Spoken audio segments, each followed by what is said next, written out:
Está con nosotros don Víctor Arce y él es un emprendedor, un empresario, una persona que surgió desde abajo. Él es nuestro invitado en esta ocasión. Bienvenido, bienvenida, gracias por acompañarnos. Don Víctor, bienvenido. Muchas gracias, Camilo. Usted nació en El Salvador y estudió en Colombia. Sí, señor. ¿Cómo fue que llegó a Costa Rica? En medio de la crisis en El Salvador, me tocó que ir a estudiar a Colombia y una vez que terminé de estudiar en Colombia, siendo mi papá costarricense, tenía familia también acá, entonces resolví venirme a vivir a Costa Rica. Hablé con un hermano, me dice, venga, aquí está, lo apoyamos y por eso llegué acá. Curiosamente un hermano que también se llama Víctor Arce, llamaba Víctor Arce. Tiene el mismo nombre, Víctor Manuel Arce. Víctor Manuel Arce, sí. Sí. Usted nació cuando ya su papá era un señor mayor, ¿verdad? Sí, mi papá tenía 63 años cuando yo nací. Exactamente. Este hermano suyo, Víctor Manuel Arce, que lo recibió en Costa Rica, fue como otro padre para usted, de alguna manera.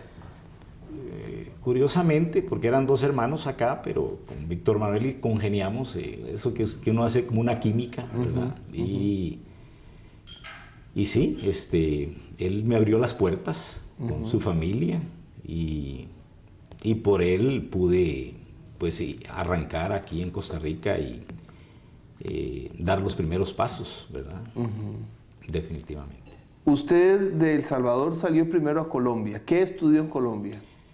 En Colombia, yo en El Salvador había estudiado el bachillerato agrícola, bachillerato técnico. Entonces fui a estudiar a Colombia un curso de técnico en agricultura mecanizada, con la idea de irlo a aprovechar El Salvador. Esa era la expectativa. Pero la guerra lo detuvo. La guerra me detuvo y además conocí a la que es mi esposa hoy y quería estar también un poco más cerca de ella, ¿verdad? También por eso llegué a Costa Rica y con la expectativa de trabajar aquí y después volver por ella. Llegó a Costa Rica y ¿qué se encontró aquí? ¿Cuándo llegó exactamente? Llegué en el 79. ¿Y qué encontró aquí? Bueno, bueno, es un lugar pacífico, un lugar en donde la vida era cara para mí en ese momento, ¿verdad? El tipo de cambio estaba en 8.60, hasta que en esos días se vino el cambio de tipo de cambio con el señor Carazo. La crisis de Carazo. La crisis de Carazo. Y entonces, para los que teníamos esto a mí me llegaban unos dólares de una ayuda que yo recibía de fuera y entonces eso me ayudó en ese momento. Pero Costa Rica en ese momento era un país tranquilo, un país que dependía de pocos productos de exportación.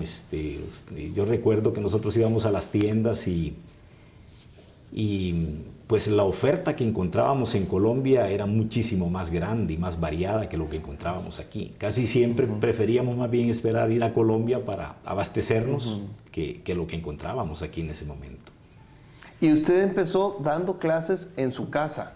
Sí, mi esposa un día me dice, no se podía ejercer lo que había estudiado en Colombia. Entonces, por iniciativa de ella, que ya ella lo había experimentado en Colombia para sobrevivir mientras ella estudiaba ingeniería química, ¿por qué no damos clases? Y con eso empezamos a dar clases. Pusimos un anuncio en La Nación y poco a poco fuimos haciendo una clientela que al final terminó manteniéndonos durante varios años hasta que yo terminé la carrera universitaria. Usted dio clases aquí y después empezó a trabajar en empresas. Sí, señor. Y pronto ingresó al mundo de las imprentas, litografías, todo lo que tiene que ver con este trabajo, ¿verdad? Sí. Ahí fue empleado primero. Ahí fue empleado, siempre fui empleado. Mi especialidad en la universidad es administración de negocios con énfasis en banca y finanzas. Entonces siempre fui gerente financiero. Llegué a trabajar en formularios continuos de Centroamérica. Forcon es esa. Forcon, sí. Y después en industrias de cartón. En eso estuve como unos 12, 13 años ligados a esas empresas dedicadas a las artes gráficas. En un momento dado, por una crisis, usted se convierte en empresario. Así es. Sí, por razones diversas tuve que salir de trabajar de la última empresa y entonces me acerqué a un buen amigo, Jorge Lan, y él me dice, siempre he querido abrir un punto de venta, búscalo, y lo abrimos. No tenía la persona, ahora ya la tengo. Y así busqué y empezamos 2 personas, el punto de venta en Calle Blancos. Así empezó Arsala. Así empezó Arsala. Sí. ¿Qué es Arsala hoy? ¿Qué ha pasado en estos años? Bueno, Arsala hoy en día es una empresa que tiene más de 25 empleados, su producto es muy variado. El nombre nuestro es Rótulos Arsala, pero yo diría que Rótulos no nos define completamente, ¿verdad? Al principio éramos únicamente unos plotters de corte para producir rótulos con vinil adhesivo recortado. Hoy en día tenemos máquinas de impresión digital variadas, máquinas de 3,20 m, máquinas de 1,80 m, de 1,60 m de boca para imprimir diferentes calidades de materiales. Tenemos máquinas láser para cortar acrílico con láser. Tenemos máquinas de impresión digital para papel, para producir también brochures, catálogos, volantes. Tenemos máquinas para cortar el metal con plasma. Y tenemos router también para cortar el PVC, de modo que aunado a un taller de soldadura que tenemos, tenemos digamos que un conjunto de elementos que nos permiten realizar muchas clases de productos, ¿verdad? Un detalle importante es que usted trabaja contrarreloj. Muchas veces son trabajos de emergencia y que usted trabaja también en la implementación, en la instalación del producto. Sí, ¿Por qué llegó a eso? Es como algo característico en este negocio, ¿verdad? Casi siempre las cosas son con urgencia, carácter de urgencia. Entonces, nosotros nos hemos acostumbrado a esta forma de trabajar. La gente nos reconoce, las empresas, como una empresa que es responsable, que a pesar de la emergencia cumplimos. Rara vez hemos quedado mal en ese sentido. Y tenemos un equipo de gente capacitado, que yo creo que nos permite hacer esto, además de unidades también, de camiones y equipo en general para hacer estas instalaciones, que nos permite realizarlas además la disposición también, ¿verdad? Que nosotros no tenemos horario, digámoslo así, ¿verdad? Si nosotros tenemos que amanecer, una noche amanecemos trabajando. Y no nos interesa tampoco abusar de los empleados, ¿verdad? Porque todo tiene límites, pero balanceamos las cargas de modo que siempre haya la disposición para atender la emergencia del cliente. ¿Qué le aconseja usted a la gente que quiere hacer una empresa propia, que quiere surgir? Bueno, yo diría que primero que todo que sepa lo que va a hacer. Ese era un consejo que me daba, se lo he escuchado a gente, empresarios, sobre todo mayores, ¿verdad? Trate de conocer lo que va a hacer. No permita de que alguien, un empleado, le enseñe o sepa más de lo que usted sabe, ¿verdad? De la empresa, ¿verdad? Por otro lado, yo creo que una buena actitud, ¿verdad? Hay que tener actitud, no querer hacer, creer que la empresa crece rápidamente yo creo que las cosas son paulatinas.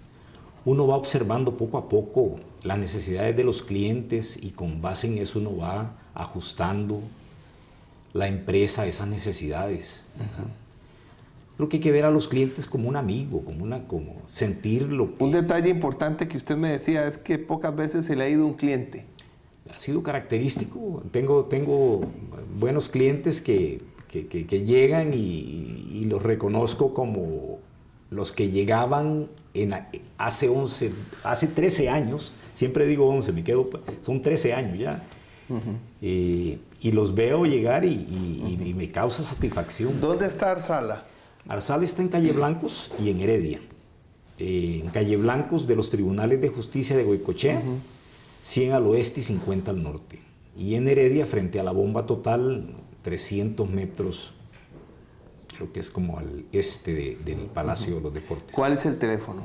2241-1818. 2241-1818. Sí, sí. Yo le agradezco mucho a don Víctor Arce. Ustedes van a estar escuchando de Arsala. Tenemos ahora una alianza estratégica y en el programa de la Unión Médica Nacional hemos entrevistado a más de 70 médicos hasta ahora. Dios primero, vamos a publicar todas estas entrevistas en 4 o 5 libros. Vamos a tener aquí publicidad de Arsala. Es un canje y vamos a contar con el apoyo de Arsala para publicar estos libros y se lo agradezco en nombre de la Unión Médica Nacional porque es muy importante para nosotros. Muchas gracias. Gracias, Camilo. Gracias a usted también. Vamos a un corte, ya casi regresamos.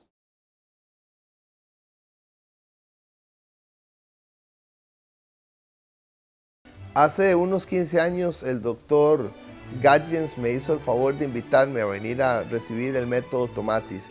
El método Tomatis ayuda cuando hay problemas de aprendizaje, problemas de conducta, ansiedad, depresión, estrés, déficit de atención. El método Tomatis me ha ayudado a ordenar la vida, a poder utilizar mejor el tiempo, a tener armonía en todo lo que hago. Por eso no solo volví, sino que aquí está también mi hija María Pía recibiendo los beneficios del método Tomatis con más de 50 años de experiencia y de investigación. Aprender a escuchar es aprender a vivir, es iniciar una vida diferente. El teléfono de la Clínica Holística para que usted reciba el método Tomatis es 2220-1107. 2220-1107.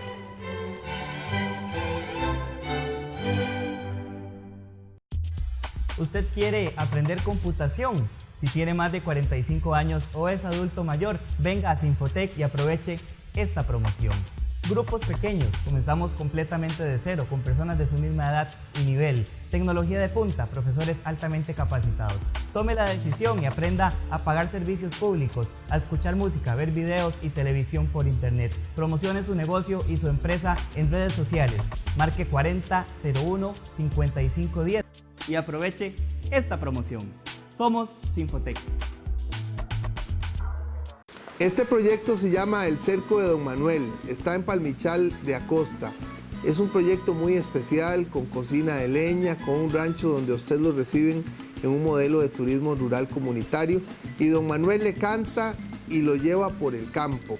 Esta es una forma diferente de hacer turismo. Ojalá que venga al Cerco de Don Manuel. El teléfono es 24 18 4095 y también 24 18 4328. Esta es la Costa Rica profunda, la Costa Rica de nuestros campesinos. Grupo Ecoquintas le hace su sueño realidad. Adquiera su quinta sin prima, sin fiador, en una de las zonas más turísticas de Costa Rica, La Fortuna de San Carlos. Todos nuestros proyectos cuentan con una vista impresionante del volcán Arenal. Y en Guanacaste, Termoquintas, proyecto único con aguas termales incluidas. No deje pasar esta oportunidad. Sin prima, sin fiador, sin trámites bancarios. Contáctenos 2481-0101 o en ecoquintas.com. Síganos los lunes 7:30 de la noche, Canal 33. Usted cuenta con estaciones de servicio en todo el país. Somos un servicio público de calidad. Esté donde esté, nosotros estamos para servirle. Costa Rica confía en nosotros. Me encanta venir a la estación de servicio. Me revisan la presión de las llantas y el motor. Cuando usted está en una estación de servicio, encuentra calidad, confianza, servicio al cliente y una excelente infraestructura. Cámara de Empresarios del Combustible. Posada Nacientes Palmichal es un proyecto muy especial en Palmichal de Acosta, solo 43 kilómetros de San José. Una posada con albergue, con habitaciones para 40 personas, con un rancho, con un comedor especial, con un aula ambiental, con trillos, con toda una serie de experiencias especiales del campo. Un proyecto que me ha hecho encontrarme con la naturaleza, encontrarme con la expresión del ser de Dios en todo lo que nos rodea. Ojalá que venga a Nacientes Palmichal, teléfonos 24 18 4328 y 24 18 4095. Lo esperamos.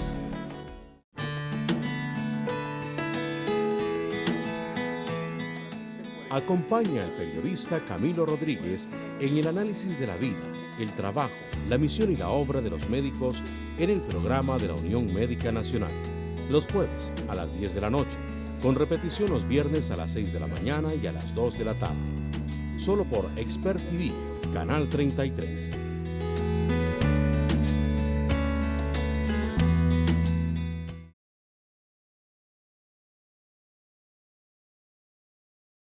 Gracias por continuar con nosotros.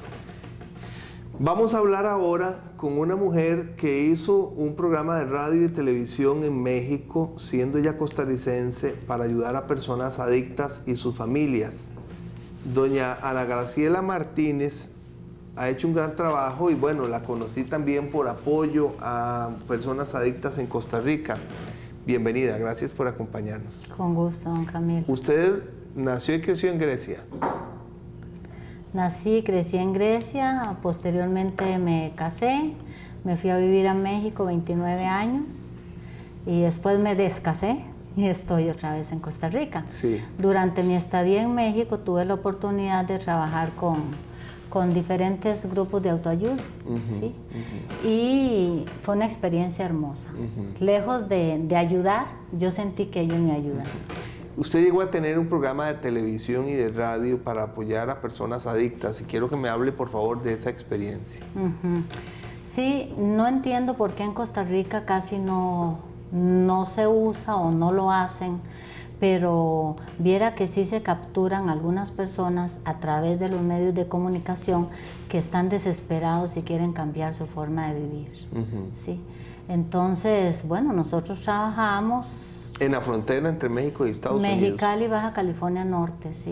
Y por ser una plataforma y un puente donde hay muchísima droga,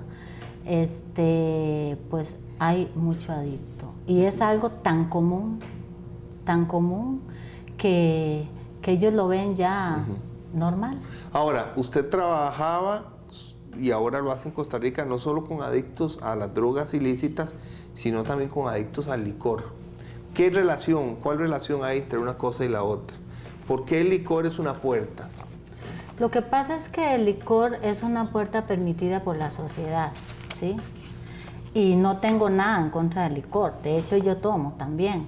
El problema es cuando la persona rebasa esa línea imaginaria que es invisible y nada más se imagina que hay un problema si yo me propaso, pero como yo no veo la línea, es invisible, siempre voy a cometer errores y cuando los cometí ya graves es porque ya caí en la degradación, que es lo que les pasa. El consumo de drogas ilícitas, según su experiencia en México, en la frontera con Estados Unidos, ¿inicia con el licor y con el cigarrillo o no? No por ser ese puente, ¿sí? Porque en Estados Unidos el licor es igual social, pero también es común la droga. Entonces, realmente va muy de la mano, no necesariamente. Usted trabajó con grupos de narcóticos anónimos, alcohólicos anónimos y también con familias. Sí, familias anónimas se denomina así porque abarca lo que son familiares de alcohólicos y de adictos. ¿Sí? Al-Anon es solo familiares de personas adictas al licor. Exacto. ¿Qué significó esa experiencia de tantos años para usted en Mexicali y en Baja California? Maravilloso, para mí fue una plataforma de lanzamiento a un gozo espiritual, ¿verdad? Al saber que tú puedes dar un poquito de soporte a esas personas que en un momento creyeron que ya su vida no tenía sentido, ¿verdad? Y que escuchando un programa de radio y escuchando el testimonio de otra persona se dieron cuenta que sí se puede. Para Dios no hay imposibles. ¿Por qué la gente consume drogas? ¿Por qué tenemos tantos problemas ahora, muchos más que en el pasado con este tema? ¿Cuáles son los vacíos que la gente llena con drogas? Yo pienso que las drogas siempre han existido, nada más que antes eran como el homosexualismo, ahora está un poco menos disfrazado igual también las drogas estaban así como muy, muy ocultas, ¿verdad? Pero si hablamos de Agustín Lara y de gente importante que mucha gente admiramos, pues ellos eran adictos también, ¿verdad? Entonces, ahora ya la droga se ha convertido en una sustancia más económica, más fácil de accesar. Y conforme van teniendo acceso los adictos, se vuelve común. Pero si hablamos de crack, de piedra y todas esas drogas que son como del sub, ¿verdad? Se hace para ellos muy fácil consumirlas y conseguirlas también, porque son drogas que tienen un altísimo índice de sustancias tóxicas y venenos, incluso para ratas algunas, y pues a ellos los hace olvidar un poco, a unos el hambre, a otros la desilusión, a otros problemas de violación, etcétera, etcétera. Esos son fugas geográficas a veces y mentales. ¿Cómo a partir de la radio y la televisión usted pudo emprender una lucha de rescate de estas personas? Y tal vez nos puede contar historias que considera usted exitosas y dramáticas. Bueno, yo entrevistaba a un muchacho que tenía una tremenda ansiedad. Entonces los bloques entre cada comercial eran de 15 minutos. Y cuando yo lo miraba a él así, porque ellos no dan la cara, ellos a veces pues se ponen de espaldas o de medio lado. Bueno, así lo dicta, ¿verdad? El reglamento de Narcóticos Anónimos. Cuando yo lo miraba a él, que ya estaba muy ansioso, entonces yo me dirigía a otro compañero para que él pudiera salir e irse a fumar el cigarro. Eso sí, nunca lo pudo dejar, ¿verdad? Entonces, cuando lo entrevistaba, y yo le decía, ¿por qué esa ansiedad? Dime qué es lo que pasa. ¿Ahorita ya te sientes mejor? Ya, muchas gracias. Se fumaba el cigarro. Y vieran qué importante fue para mí descubrir que ese hombre se sentía hombre otra vez. Se sentía ser humano, se sentía importante. Eso era como un regalo de Dios para él. Y ellos también son espirituales, son muy espirituales. Muchos platican que ellos llegaron al matrimonio drogados, ¿verdad? Y engañaban a toda la gente, incluso a sus padres, que una madre creemos conocer a nuestros hijos y realmente no lo suficiente. Sin embargo, este muchacho, después de que él asistió muchísimos años a Narcóticos Anónimos, y yo me sentía feliz porque lo único que faltaba era el cigarro, todo lo demás él lo superó. Y un día dejó una carta tan hermosa, donde él daba las gracias a todo el apoyo que tuvo de la sociedad, de los programas, de todo, pero que ya él no podía continuar. Eso me marcó porque, de hecho, lo tengo. ¿Él cayó? No, él se fue.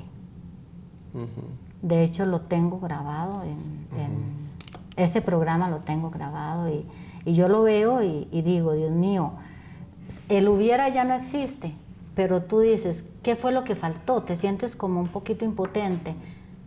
Primero te sientes satisfecho, contento, feliz y sientes que lo lograste y que estás contribuyendo en algo, pero posteriormente cuando pasan esas cosas dices tú, ¿qué faltó?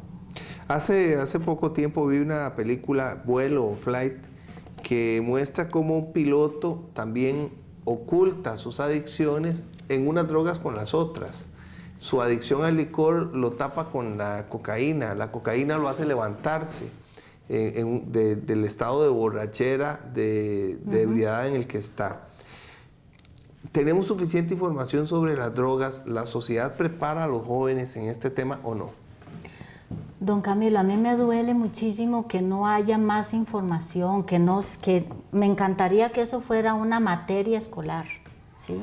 Que la gente viera testimonios. Yo con la persona que usted a continuación va a presentar, yo quisiera como ir a los colegios y a las escuelas para que se den cuenta que sí se puede lograr un cambio. Bien, en una ocasión esta entrevista no antecede la que doña Ana Graciela está anunciando, pero en otra ocasión sí, porque vamos a tener la presentación aquí de un adicto que está saliendo adelante y que tiene un trabajo muy lindo de creación de iglesias a escala, e inició en su pueblo, inició en Grecia.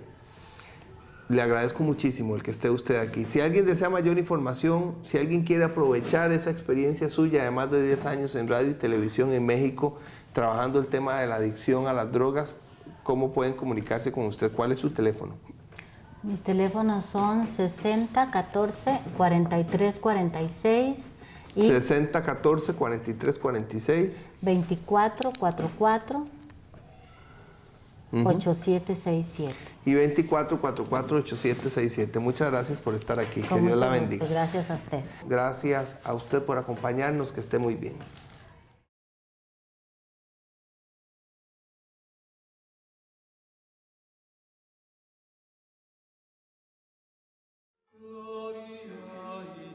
Acompaña al periodista Camilo Rodríguez en su recorrido por los templos más bellos y más interesantes del país en el programa El Loco de las Iglesias, los jueves a las 10:30 de la noche, con repetición los viernes a las 6:30 de la mañana y a las 2:30 de la tarde. Solo por Expert TV, Canal 33.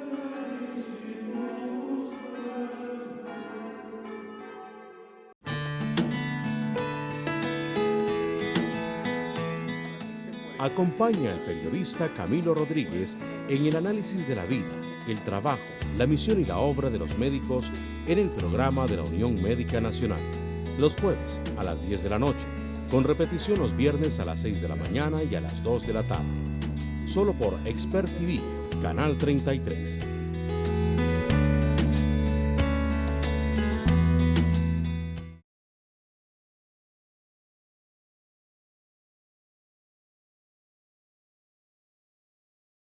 Me encanta el cooperativismo, así como el sindicalismo y el solidarismo. Me parece que el cooperativismo ha sido fundamental en la historia de nuestro país y en la historia del mundo. Y vamos a hablar hoy con el presidente del Consejo de Administración de la primera cooperativa en la historia de nuestro país, Copevictoria, que acaba de cumplir 70 años. Don Bernardo Peralta, además, es nieto de quien encendió la chispa del cooperativismo en Costa Rica y es hijo de quien fue el motor administrativo por muchos años, por décadas, en Copevictoria. Bienvenido. Muchas gracias. El cooperativismo realmente significa para este país una diferencia del desarrollo socioeconómico en las zonas donde se ha podido desarrollar. Y si nosotros observamos cantones como el de Poás y Grecia, el cooperativismo ha sido un elemento para que haya una mayor movilidad social, la agricultura tenga una condición más decente, si se puede llamar de esa manera, la gente tenga mayor educación. ¿Por qué? Porque una distribución de la riqueza más justa logra que el agricultor, y el pequeño agricultor sobre todo, logre recibir un ingreso más justo por sus productos y pueda darle una vida más digna a su familia a través de la educación, salud, vestimenta, una casita digna. Entonces, viajar en ciertos lugares de este país, pongo el ejemplo de Grecia y Poás, hace la diferencia. ¿De qué manera cambió la historia de Grecia y de Poás? Yo soy nieto de un productor de caña y de café de Poás que estuvo en los inicios de Copevictoria y que yo escuché muchas historias de él y de mi papá, de bellezas de la transformación social y cultural de esta zona con Copevictoria. ¿Cómo era la vida de ellos antes y cómo empezó a ser después? Bueno, mi padre, que le decían Manolo, hablaba de Manco Rodríguez. Pero el Manco Rodríguez es mi abuelo. Sí, acordándome. Sí. El asunto es que la diferencia realmente la hace tener una oportunidad de ser un agricultor, de ser un pequeño empresario en condiciones más favorables. No es lo mismo entregarle sus productos a un agroindustrial que simplemente le paga lo mínimo porque eso es lo que establece una norma, que donde el agricultor entregue una cooperativa, donde la cooperativa, además de pagarle probablemente un poquito más por sus productos, le va a dar crédito para comprar insumos agrícolas, le va a dar asesoría para tener prácticas agrícolas mejores, le va a dar crédito para financiar su siembra y su cosecha, le va a dar educación cooperativa sin costo y al final le va a repartir parte de los excedentes de la empresa. ¿Qué son los excedentes? Lo que en una empresa privada serían las ganancias que están sujetas a renta. Entonces por eso a las cooperativas se les premia no pagando renta, porque esos excedentes los reparten entre sus asociados, ¿no? Esa es la diferencia, por ahí la justicia. No es que simplemente la normativa se le ocurrió no Nació Copa Victoria porque había tremendas injusticias en el pago de la caña con pequeños agricultores de Grecia y Poás. Los propietarios, una familia de origen alemán, que en aquel momento eran los dueños de Hacienda Victoria, establecían criterios muy sui generis, para no ser injustos, del pago de los productos. Y entonces los agricultores llegó el momento donde dijeron, no podemos sobrevivir de esta manera, tenemos que buscar otra solución. Le pidieron ayuda al gobierno, al Centro de Estudios Nacionales, y se hizo ahí una conformación de un grupo de líderes, donde mi abuelo tuvo una participación destacada, José Manuel Peralta Quesada, y recurrieron al gobierno a través del Centro de Estudios Nacionales, o sea que se unieron las dos fuerzas políticas, que eran el Centro de Estudios Nacionales, que después fue el Partido de Liberación, el gobierno Calderón Guardia, social cristiano, y tomó la decisión el gobierno acertada de expropiar y encargarle los bienes al Banco Nacional, que fue el que le pagó el costo de la expropiación a la familia alemana y fue el que financió a Copa Victoria durante los primeros 5, 6, 7 años, incluso administró la empresa hasta que la cooperativa pagara un cierto porcentaje, que lo pagó más rápido de lo que pensaba, y luego ya los agricultores tomaron la administración de la empresa, se convirtieron en propietarios realmente ya. Es muy curioso porque su papá interviene en esa primera etapa, pero no es una intervención en la que tiene influencia su abuelo, que es el fundador. Totalmente. Su papá interviene porque es funcionario del Banco Nacional. Sí, él aparece, mi papá, casualmente, y no era algo que podía preverse. Era un ingeniero agrónomo especialista en crédito rural, él se especializó en eso y fundó juntas rurales de crédito desde Grecia hasta San Ramón, la parte occidental del Valle Central, y ahí adquirió una gran experiencia. Entonces el Banco Nacional simplemente lo tomó y le dice, ok, usted me administra esta cooperativa. Estuvo ahí aproximadamente unos 3, 4 años, antes de que yo naciera incluso. Posteriormente se fue a trabajar con mi abuelo, ¿no? Pero ya cuando la cooperativa se independizó y ya los agricultores tomaron el poder, tuvieron la posibilidad de contratar un gerente, le fueron a tocar la puerta de nuevo allá a Rosario Naranjo y se lo trajeron para Grecia. Y ahora como empleado, como gerente, pero pagado por Copa Victoria. Pero pagado por los agricultores y con una junta directiva de los agricultores, y ahí se convirtió, ya había sido el primer gerente de una cooperativa, por ahí se convirtió realmente en el primer gerente de una cooperativa. Y en el motor. Ah, sí, y ahí asumió, siento yo que eso fue su vida. O sea, una persona que vivió, qué sé yo, casi 90 años, pero pasó, qué sé yo, 50 y pico años ligado a Copa Victoria, y fue su vida, fue su vida prácticamente. Él anecdóticamente una vez me dijo, cuando estaba muy cercano a morirse, me dice, no se le olvide cuidar a su hermana mayor. Yo no tengo hermana mayor, es mi hermana menor. Le digo, ¿cómo? Su hermana mayor. Y dice, entiéndame, Copa Victoria. Qué bonito, ¿eh? Además usted creció ahí en Copa Victoria, aprendió a caminar ahí, gateó ahí. Fue muy interesante porque realmente ese fue mi casa. Incluso hace 3 años que volví a la presidencia de Copa Victoria, regresé como director y me nombraron presidente. Curiosamente un guarda que ya se pensionó me dice, el día que regresé y tenía que sentarme ya en la junta directiva, ¿verdad? Y me dice, no tenga miedo, pase adelante. Y me dice, ¿tiene miedo? Le digo, sí. Y me dice, yo sé por qué. Y me dejó, pero impávido, porque no sé cómo me leyó la mente. Y me dice, yo sé, porque usted siente que detrás de todos los árboles aquí está su papá. Y le digo, sí, ahí está. Qué bonito eso, qué historia tan muy bonita. Complicado, pero sí.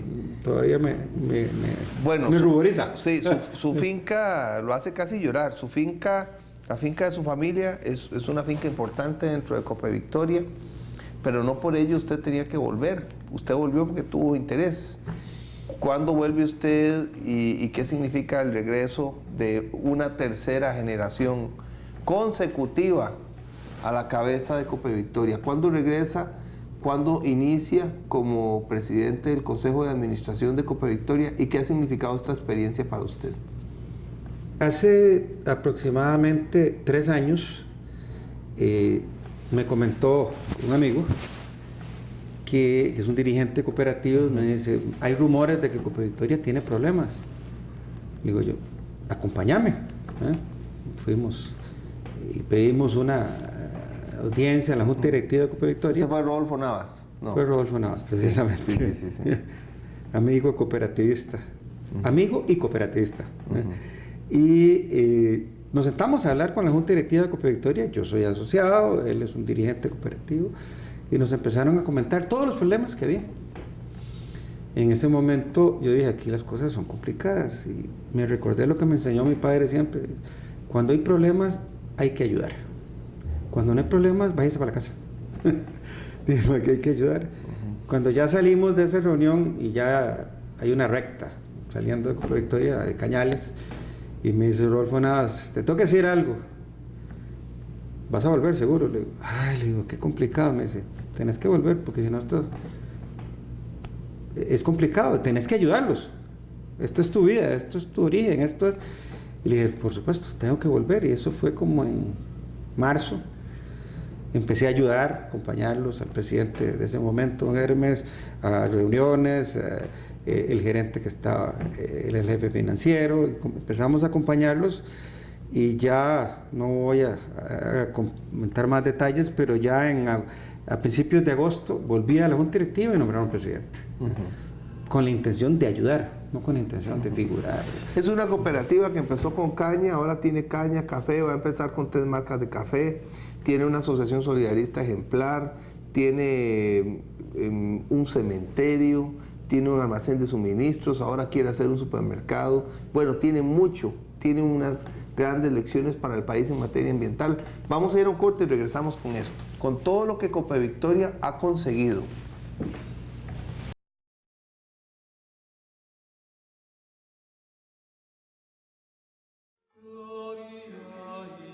Acompaña al periodista Camilo Rodríguez en su recorrido por los templos más bellos y más interesantes del país en el programa El Loco de las Iglesias, los jueves a las 10:30 de la noche, con repetición los viernes a las 6:30 de la mañana y a las 2:30 de la tarde.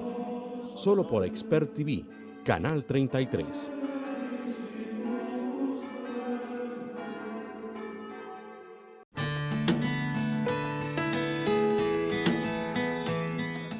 Acompaña al periodista Camilo Rodríguez en el análisis de la vida, el trabajo, la misión y la obra de los médicos en el programa de la Unión Médica Nacional, los jueves a las 10 de la noche, con repetición los viernes a las 6 de la mañana y a las 2 de la tarde. Solo por Expert TV, Canal 33.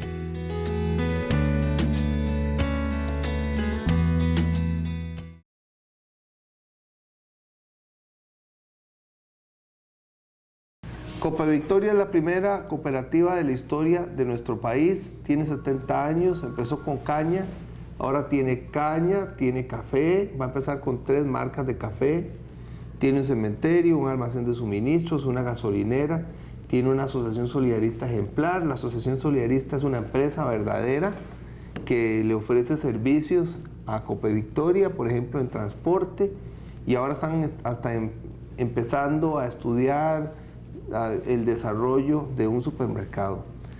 ¿Cómo fue diversificándose Copa Victoria? ¿Cómo fue haciendo más compleja la operación y más integral? La empresa surge como un ingenio de azúcar. Un ingenio de azúcar que vino a solucionar un trato injusto hacia los agricultores. Posteriormente se mete en café porque la zona es café y caña. Eso es la razón de ser, los agricultores de café y los agricultores de caña. Una empresa no puede quedarse en solucionar algo tan básico como eso. Entonces se estudia posteriormente qué son las necesidades de los agricultores. Entonces se empieza a ver que el agricultor necesita insumos, entonces hay que hacer organización de suministros. Se empieza a ver que el agricultor necesita un suministro de combustibles para su maquinaria agrícola. Eso implica hacer una gasolinera. Se determina que el agricultor necesita servicios médicos, se tiene un consultorio para darle servicios médicos básicos al agricultor a un costo mínimo, costo que es realmente simbólico. Posteriormente se determina de que el cementerio de la zona no es suficiente. Ingresamos en un cementerio estilo los de la meseta central, en zacate, sin grandes monumentos ni grandes construcciones, ¿verdad? En zacate con una placa, ¿verdad? Y entonces se ha ido buscando darle solución a todos los problemas del agricultor. Incluso ahorita pensamos hasta en un supermercado aliado con otras 3 cooperativas de la zona que también tienen supermercado.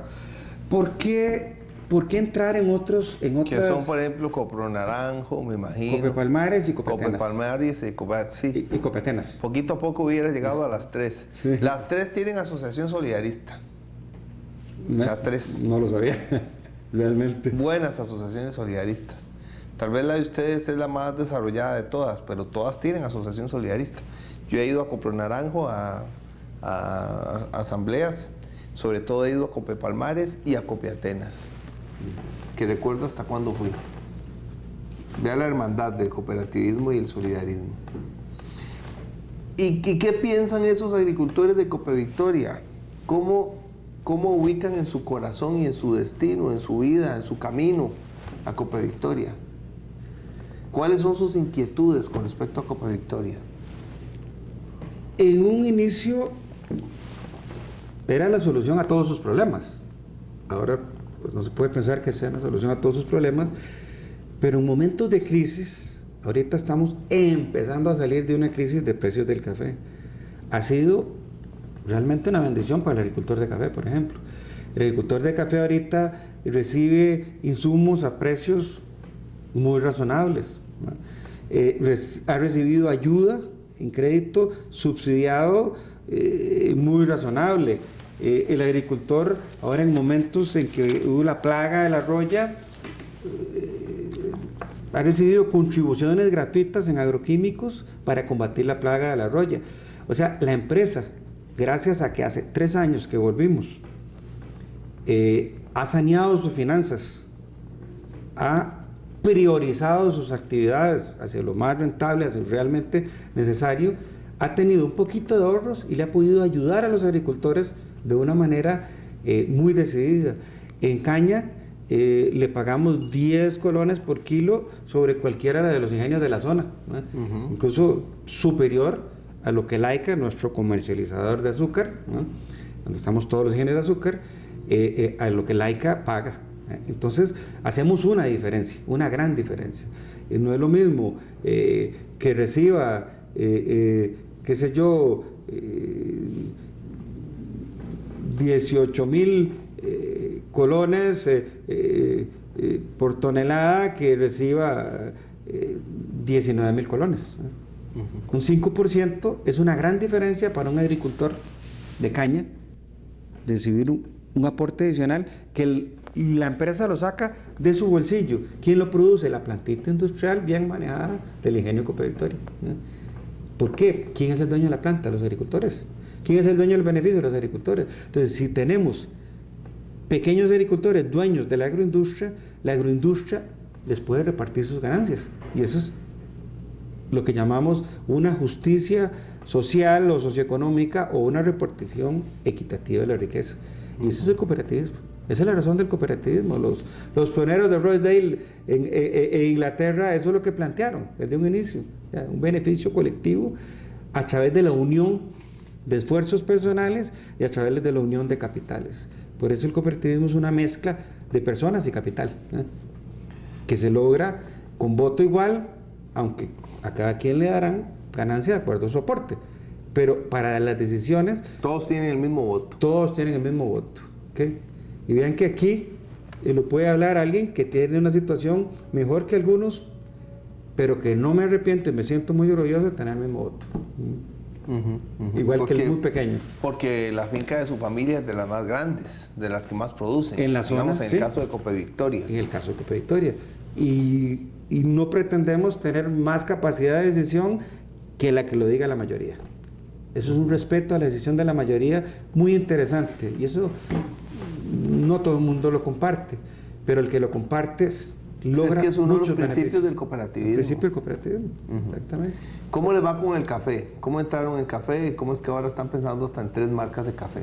En café, el café tradicionalmente ha sido exportado en grano, o sea, en sacos, durante 200 años. Pero el café, el negocio real, es superar esa barrera y enviar café torrefactado, café que ya va molido y tostado. El negocio del café está dividido en 3 partes: el productor, el beneficiador y la exportación y torrefacción, tal vez en 4 partes. La podemos dividir, el valor del café, 1/3 se queda en el agricultor, 1/3 se queda entre el beneficiador y el exportador, y 1/3 se queda en el comercializador final, el retailer, que llaman en los países de habla inglesa. Entonces, si nosotros lográramos este cafecito, este pequeño agricultor, tostarlo y molerlo y hacerle llegar una pequeña parte a ese consumidor final en un país industrializado, sería una maravilla. Y estamos haciendo ese intento, tratar de lograr, algunos ya lo hacen, pero porque tienen un poder económico muy grande. Entonces hay algunas transnacionales que tienen fincas, tienen beneficio y manejan su café en un país industrializado. El café, el 80% va al exterior, el 20% se consume en el país, más o menos en esos términos. El azúcar es lo contrario, el azúcar, el 80% se consume y un 20% va al exterior que no se consume. O sea, son productos que realmente son lo contrario. ¿Y esas 3 marcas, cómo están pensadas? Las 3 marcas, la idea es jugar con calidades. Calidades que hasta la más sencillita tiene una muy buena calidad. Pero en café de calidades. Entonces, una marca popular, que ya le tenemos el nombrecito en proceso, que se llama Doña Victoria, un poco para que vaya a la par del azúcar que nos comercializa la ICA Doña María. Una marquita que es una marca intermedia que la mayor parte de la gente en la zona le encanta, que es Café Copevictoria. Es una marca con una mezcla entre exportación y consumo, y que ahorita se comercializa en algunos supermercados. La estamos reacomodando para que circule con el café de consumo popular y el café intermedio. Y un café de exportación, queremos coger parte de ese café de exportación por si alguien quiere pagar un café más ácido, un poquito diferente, con más cuerpo, que es el café Montecamejo, que ahorita casi todo se exporta, pero que si algún grupo de la población en supermercados un poco más sofisticados lo quiere, lo vamos a comercializar también. Vamos a entrar con 3 marcas de café en un lapso de semanas, ahorita. ¿Cuáles son los grandes retos de Copevictoria futuro? Tal vez los podemos identificar en 3 líneas. Una primera línea, que es la más grave, es construir una 4ª generación. Porque ahorita son los cooperativistas jóvenes. Con cooperativistas jóvenes. Que tal vez ni se sienten todavía cooperativistas. Que todavía no se sienten o que no se visualizan ellos como cooperativistas, pero que tal vez en el momento en que los participemos lo van a hacer. Tenemos un proyecto con un grupo de jóvenes que se llama Nuevas Generaciones, que ya nos ha hecho evaluaciones de la empresa. Son profesionales jóvenes, hijos de asociados, algunos son empleados, que nos están haciendo propuestas, de las cuales ya algunas las estamos tomando. propuestas que tienen que ver con valor agregado, propuestas que tienen que ver con ambiente, propuestas que tienen que ver con administración, propuestas que tienen que ver con crear esa cuarta generación. Y en ese tema estamos trabajando y ya les estamos dando participación. Un segundo reto sería, en materia de café, darle un valor agregado y hacer llegar hasta los mercados de los países industrializados ese café de primera calidad, ¿no? Pero tostado y molido. Entonces estamos con un proyecto hacia los países de Norteamérica, ¿no? Sobre todo los de habla inglesa, un proyecto con algunas empresas europeas y un proyectito último con café a China, probablemente a la provincia de Hong Kong, que es una provincia especial dentro de la República Popular la más China. desarrollada. Y con una capacidad económica mayor. Sí, una capacidad adquisitiva mucho mayor. Mucho mayor. ¿No? Bien, muchas gracias, don Bernardo, por estar con nosotros. Gracias por acompañarnos y por contarnos la historia de Copevictoria, la primera cooperativa de la historia de nuestro país. Muchas gracias. Muchísimas gracias. Gracias a la Unión Médica Nacional porque le tomamos prestado este set a la Unión Médica Nacional para poder grabar esta entrevista. Gracias al gerente de la Unión Médica Nacional, don Alexander Azofeifa Monge, a la Junta Directiva de la Unión Médica Nacional, al doctor Edwin Solano Alfaro, presidente de la Unión Médica Nacional, a Diego Blanco, a Fred Bolaños. Gracias a usted por acompañarnos, que esté muy bien.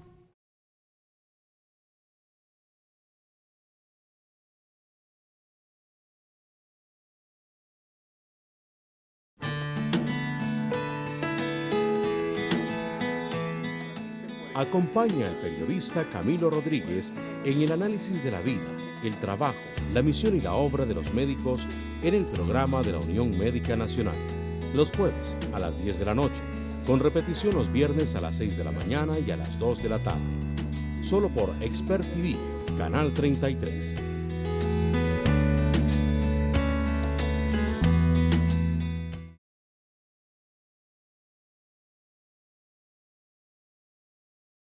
He estado muy identificado con toda la situación de Venezuela por mi condición de periodista y escritor, por lo que los periodistas y los escritores han estado sufriendo. El señor Nicolás Maduro, bueno, si uno le quiere decir señor, ha dicho que va a terminar con la prensa independiente.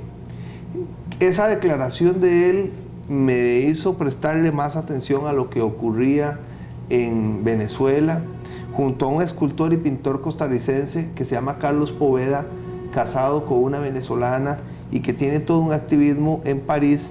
He estado haciendo todo un servicio de información. Debo haber pasado por correo electrónico unos 10,000 correos en las últimas 2 semanas, tal vez unos 50,000 correos desde que empezamos con esto. He tenido muchísima información. Yo mismo escribí un artículo que se llama Tan maduro que se va a caer del palo, porque aquí le decimos a algo que está maduro en un árbol, le decimos palo a los árboles y decimos que se está cayendo. Una joven médico, la doctora Isabel Gamboa, a quien conocimos hace un tiempo en una lucha, ella es muy inquieta y ha estado muy cerca de muchas luchas de jóvenes médicos, ha estado en esta misma inquietud y le cedemos este espacio para hablar de la situación que vive su país y ella como joven médico, cómo ha participado aquí como activista. Bienvenida. Gracias, Camilo, por el espacio. Primero que todo, ¿qué piensa usted? Háganos un diagnóstico de lo que... Diagnóstico. El diagnóstico es que el gobierno actual de mi país no tiene gestión alguna en los asuntos que están pasando en el país actualmente y que han pasado durante estos 15 años de gobierno. El tratamiento, te lo doy de una vez, según a mi crítica, es que Nicolás Maduro, hablaste de que podíamos decirle bueno, por respeto, señor nada o no, más. Nicolás Maduro debería poner a disposición su cargo porque en ese momento Venezuela le quedó grande.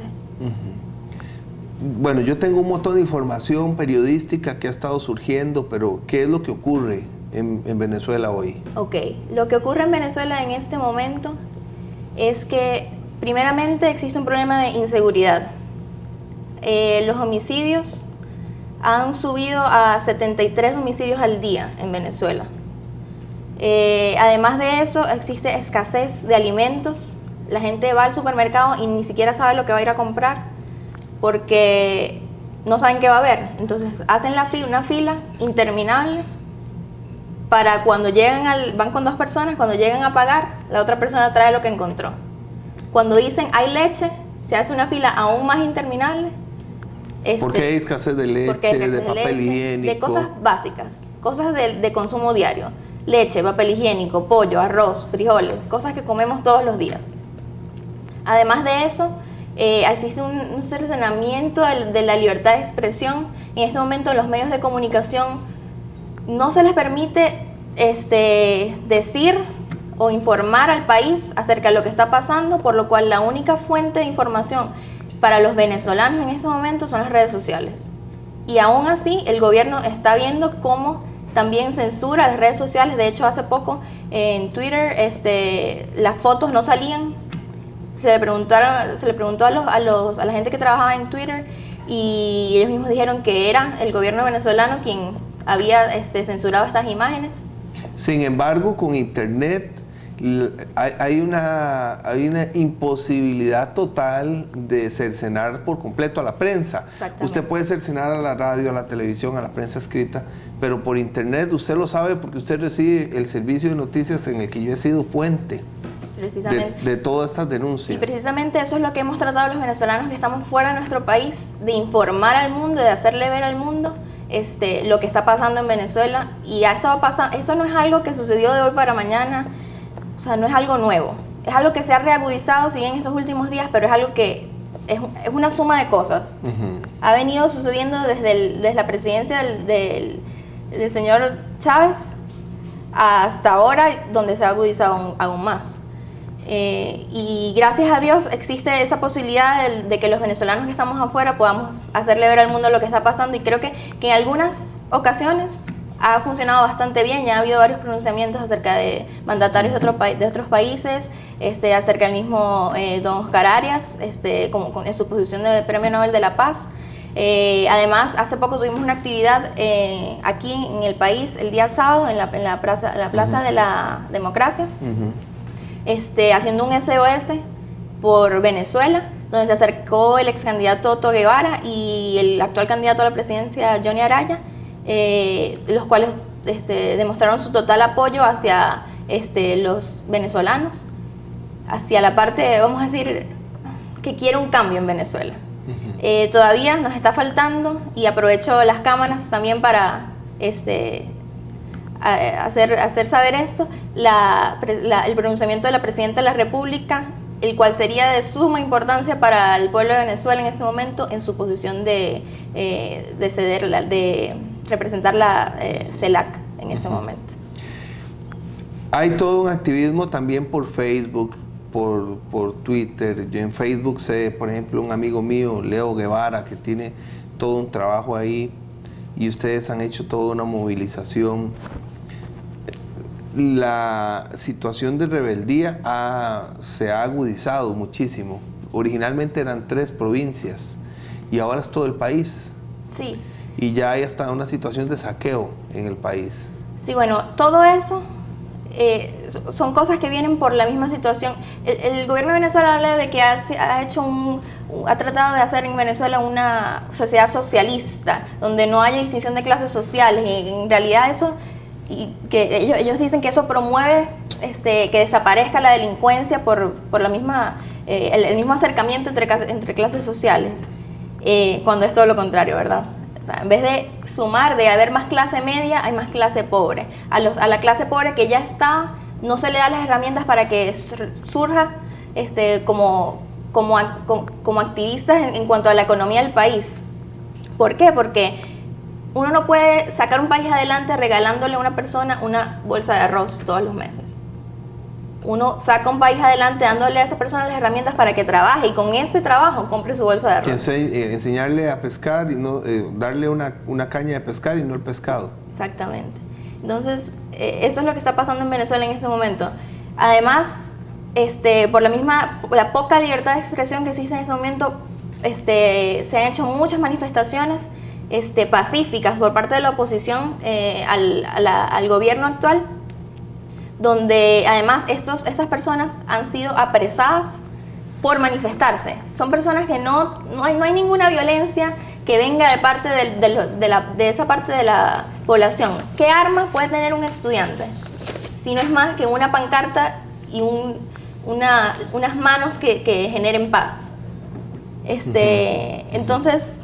El estudiantado venezolano es un estudiantado muy activo, muy incómodo, muy rebelde. Siempre lo ha sido históricamente. Y de hecho, todo empezó el 12 de febrero por las celebraciones del Día de la Juventud. Y de hecho, estas manifestaciones habían iniciado en el estado Táchira en respuesta también a la violencia que había dentro de las universidades. Había reportes de violaciones, secuestros, asaltos dentro de las mismas universidades, y ahí fue donde empezó esta movilización. Los venezolanos ahorita queremos paz. Queremos que el gobierno se sincere con el país y con el mundo y se dé cuenta de que en estos 15 años no han podido hacer nada más que hundir al país. Que el presidente Maduro ponga a disposición su cargo, y además necesitamos muchísima ayuda internacional, porque lamentablemente en mi país en este momento la legalidad es demasiado corrupta y no existe en el Parlamento ni dentro del gobierno un ente neutral para que exista un verdadero diálogo, que es lo que en realidad queremos, no un diálogo de mentira como lo habla el gobierno actualmente. Nos quedan 3 minutos para que usted nos haga un resumen. Usted trae ahí toda una guía. Entonces, a través de esa guía, queremos facilitarle el espacio para que se exprese. Yo voy a finalizar leyendo un artículo de la Constitución de Venezuela que dice así: el pueblo venezolano, fiel a su tradición republicana y a su lucha por la independencia, la paz y la libertad, desconocerá cualquier régimen, legislación o autoridad que contraríe los valores, principios y garantías democráticos o menoscabe los derechos humanos. Es el artículo 350 de la Constitución de Venezuela. Creo que la gente de oposición, o que nos oponemos al régimen actual, sabe muy bien cuál es su constitución y sabe muy bien cómo ponerla en práctica. Los costarricenses que quieran apoyarles en esas movilizaciones que tienen en nuestro país, ¿dónde pueden comunicarse con ustedes y cómo? Los invito a buscar la página en Facebook de Venezolanos en Costa Rica. Ahí vamos a estar publicando cuáles serán los movimientos o las actividades que vamos a programar. Hace poco hubo una en el Parque de la Democracia que fue bastante exitosa, y los invitamos a que sean también la voz de Venezuela en el exterior. Gracias, doctora Isabel Gamboa, por estar aquí. También me pueden escribir a mí a los siguientes correos, porque tengo un montón de información sobre este tema. Mercados de Pueblo, mercados con S de Pueblo, @gmail.com, lasiglesiasviejas@gmail.com, lasiglesiasviejas@gmail.com, y de la misma manera este correo, que resulta muy difícil y es muy fácil. Es muy fácil CR. Es muy fácil, es parte de mi correo. Es muy fácil, una C de Camilo y una R de Rodríguez. Es muy fácil, cr@gmail.com, porque queremos solidarizarnos con una sociedad tan alegre, tan abierta, tan caribe, tan cercana a nosotros en la música, en las manifestaciones culturales en general, y que sufre por un régimen que cercena las libertades y que quiere acabar con la libertad de prensa, que fue el gusanito por el cual yo me vinculé a este movimiento contra lo que está ocurriendo en Venezuela, en favor de la dictadura, de la tiranía, de la violación de los derechos humanos, en contra de la libertad de prensa y de los periodistas en general, tal y como que ocurrió con un equipo periodístico de CNN que tuvo que salir de este país. Vamos a un corte, regresamos con un especial sobre una iglesia costarricense en una zona preciosa del país.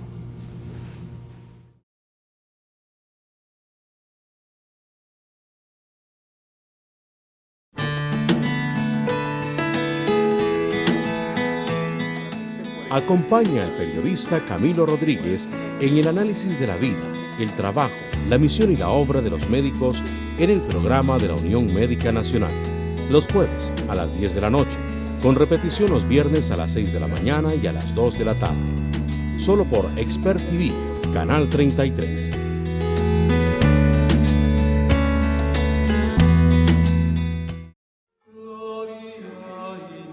Acompaña al periodista Camilo Rodríguez en su recorrido por los templos más bellos y más interesantes del país en el programa El Loco de las Iglesias, los jueves a las 10:30 de la noche, con repetición los viernes a las 6:30 de la mañana y a las 2:30 de la tarde. Solo por Expert TV, Canal 33.